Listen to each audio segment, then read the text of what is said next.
दोस्तों ये कहानी एक ऐसे लौंडे की है जिसकी माँ अपने ही बेटे का छोटा बम्बू काट कर उसे खा जाती है और फिर उससे पलंग तोड़ पिलाई करती है, यानी कि भटाभट भटाभट भटाभट करती रहती है। चाहे बाप देखे या पड़ोसी, बेटा तू ही देगा मुझे मदहोशी। यहाँ तक कि ये अपने बाप की बंदी का भी ढोल बजा देता है। तो चलिए देखते हैं, पर यार एक लाइक और कमेंट करके जरूर बताना कैसी लगी आपको ये मूवी। कहानी की शुरुआत एक छोटी सी फैमिली से होती है जिसमें 3 मेंबर होते हैं और इन्हें एक दूसरे से घंटा फर्क नहीं पड़ता, यानी कि ये सब के सब सारे अय्यास हैं और सबको बस पलंग तोड़ ठुकाई चाहिए। अब हम जॉन को देखते हैं जो अपने कॉलेज जाने की तैयारी कर रहा होता है और दूसरी तरफ जॉन की माँ एली सीढ़ियों पर बैठकर देसी ठर्रा पी रही होती है और किस गम में खोई होती है ये तो मुझे भी नहीं पता। तभी जॉन के डैड रैम्बो के पास उसकी बंदी की कॉल आती है और इससे पहले वो उस कॉल को पिक कर पाता है एली उसका फोन छीन लेती है और उन दोनों में छीना झपटी हो जाती है। पर रैम्बो एली से फोन छीन लेता है और एली मन में सोचती है साला ठुकाईबाज लौंडिया पेलता रहता है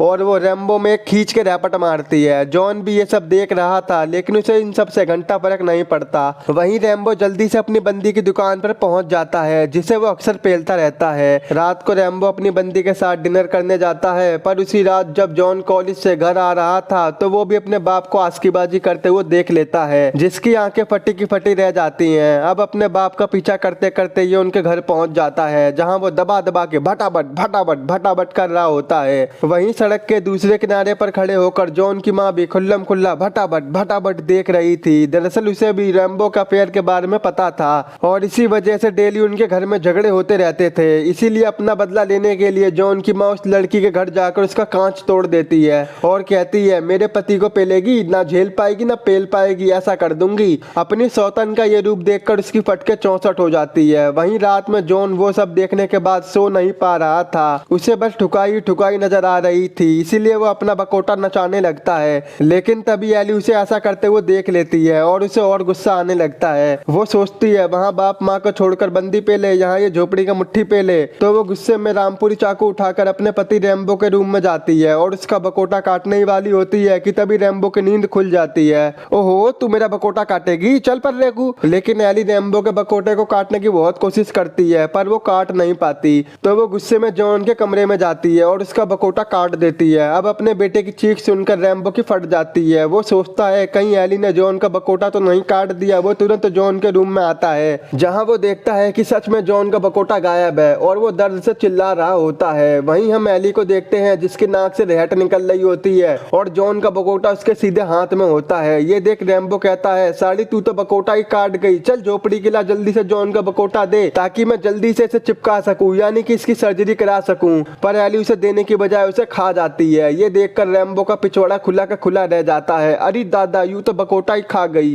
तो अब रैम्बो जल्दी से जॉन को हॉस्पिटल ले जाता है। उनके जाते ही एली भी घर से भाग जाती है। इधर जॉन की जान जैसे तैसे बच तो गई थी लेकिन उसने अपना मर्दपन खो दिया था, यानी कि अब उसका नाम नल्ला है और बकोटे के बिना जॉन की पूरी लाइफ झंड हो चुकी थी। वहीं रैम्बो अपने बेटे की इस हालत का जिम्मेदार खुद को ही समझ रहा होता है क्योंकि उस रात अगर वो अपनी बंदी के साथ नहीं होता तो आज उसके बेटे का बकोटा जिंदा होता। अपनी गलती को ठीक करने के लिए रैम्बो एक गन निकालकर अपने बकोटे को उड़ाने ही वाला था कि तभी वो रुक जाता है। अब ये ऐसा क्यों करता है आपको आगे पता चलेगा। अब उसने अपनी बंदी मैक्सी से मिलना भी बंद कर दिया था। एक दिन जब जॉन टॉयलेट कर रहा होता है तो उसका टॉयलेट में नहीं बल्कि उसके जूतों में घुस जाता है। पास ही में खड़ा एक लड़का ये सब देखकर चौंक जाता है। जब जॉन कॉलेज से घर जा रहा होता है तो ये टॉयलेट वाला लौंडा अपने दोस्तों के साथ मिलकर जॉन को कोपचे में लेकर उसकी पैंट खोलकर चेक करने लगता है और उन्हें भी पता चल जाता है कि जॉन तो एक नल्ला है और सभी बालक उस पर हंसने लगते हैं। तभी वहां जॉन का बापू आ जाता है और उनको सलामी लौंडों से बचा लेता है, पर वो लौंडे रैम्बो में ही चपेट मार देते हैं। एक दिन जॉन मैक्सी की दुकान में जाता है और चुपचाप उसके सामने बैठ जाता है। वो भी कई दिनों से सफेद खून की प्यास में थी और वो उससे भटाभट भटाभट करने की कोशिश करती है, पर जॉन की हालत में और आप ही समझ सकते हैं क्योंकि उसके पास हथियार तो था नहीं तो वो जंग कहां से लड़ता। और वो अपनी लाइफ को कोसता हुआ सोचता है जब बकोटा था तो कोई आती नहीं थी, अब बकोटा नहीं है तो सब आ रही हैं। फिर ये बेचारा मुंह लटका कर वहां से चला जाता है। उधर जॉन के बापू लगातार गूगल पर बकोटे को सही करने की निंजा टेक्निक सीख रहे थे पर उन्हें कुछ भी नहीं मिलता। तो वो बिना बकोटे के चरम सुख पाने की टेक्निक ढूंढने लगते हैं जिसके बारे में उसे कई सारी जानकारियां मिलती हैं। एक दिन जब जॉन फिर से मैक्सी की दुकान के बाहर खड़ा होकर पेप्सी पी रहा था तो वही हरामी लौंडे आकर फिर से जॉन की पैंट खोलने लगते हैं। लेकिन तभी तभी दूसरी गैंग के कुछ लौंडे वहां पर आकर उन हरामी लौंडों की धुलाई करने लगते हैं। जब वो जॉन को देखते हैं तो उन्हें पता चलता है कि ये तो वर्जिन है, इसीलिए वो जॉन को अपनी गैंग में शामिल कर लेते हैं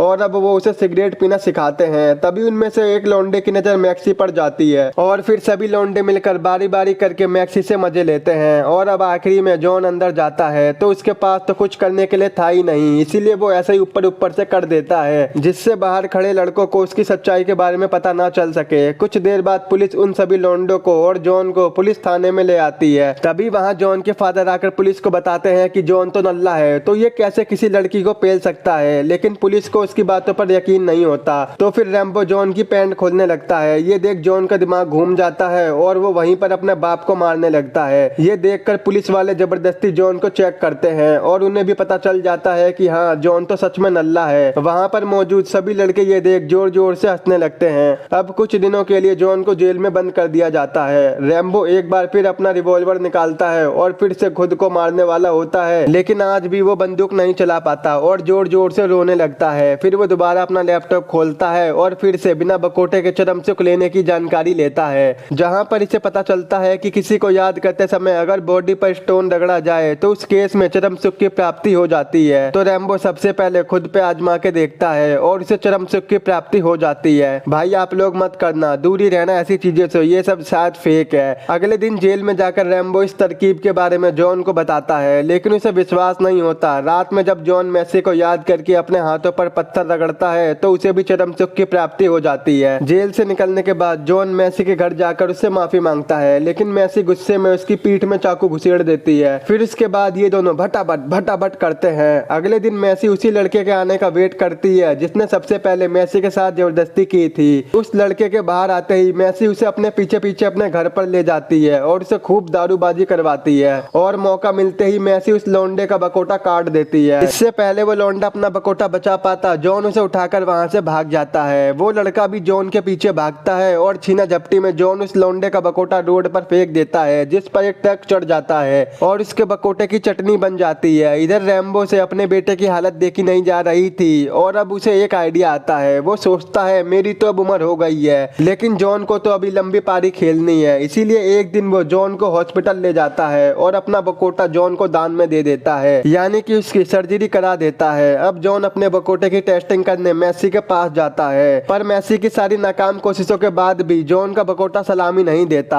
कुछ दिनों बाद जॉन की माँ भी घर पर आ जाती है और आते ही वो अपने कमरे में जाकर सो जाती है। रात में जब जॉन अपने बापू के साथ सो रहा होता है तो उसकी माँ उन दोनों के बीच में आकर सो जाती है। ये देख जॉन के बापू वहाँ से चले जाते हैं, लेकिन जॉन की माँ की वजह से जॉन का बकोटा सलामी दे देता है। ये देखकर जॉन को काफी अजीब लगता है और एली को भी काफी अजीब लगता है। वो सोच रही थी कि जॉन के बकोटे को तो मैं खा गई थी, फिर ये नया बकोटा कहाँ से आ गया, ये कोई पेड़ थोड़ी है जो उग जाएगा। तभी वो अपने पति को चेक करती है तो वो देखती है कि उसका बकोटा तो उसकी जगह से गायब है। अब जॉन को लगने लगा था कि उसका बकोटा जिंदा हो गया है और वो उसकी टेस्टिंग करने के लिए फिर से मैसी के पास जाता है और इस बार भी जॉन का बकोटा सलामी नहीं देता। अब जॉन को समझ में नहीं आता कि आखिर मेरे साथ ये हो क्या रहा है। रात को जब जॉन घर पर सो रहा होता है तो इसके रूम में एली आती है, जहाँ वो दोनों इंटीमेट हो जाते हैं और रैम्बो भी उन्हें देख लेता है, इसीलिए वो गुस्से में आकर जॉन के रूम में जाकर उसका बकोटा काटने लगता है। लेकिन एली उसे पीछे से पकड़ लेती है, पर फिर भी वो कोशिश कर रहा था। देर रात गोली चलने के बाद से जॉन की नींद खुल जाती है तो वो वहां जाकर देखता है कि उसके मॉम डैड ने खुद को गोली मारकर सुसाइड कर लिया है। ये देख जॉन को समझ में नहीं आता कि वो क्या करे। तभी वो पास में ही पड़ा रिवॉल्वर उठाता है और उससे अपने बकोटे को काट लेता है और यहीं पर ये मूवी खत्म हो जाती है। दोस्तों ये मूवी काफी अजीब है, इसमें कोई भी कैरेक्टर बोलता नहीं है, ये आप देखोगे तो खुद ही समझ जाओगे। अगर आपको मेरा एक्सप्लेन पसंद आया हो तो एक लाइक और कमेंट करके जरूर बताना। मूवी डाउनलोड करनी है तो टेलीग्राम पर अवेलेबल है, आप वहां जाकर डाउनलोड कर सकते हो।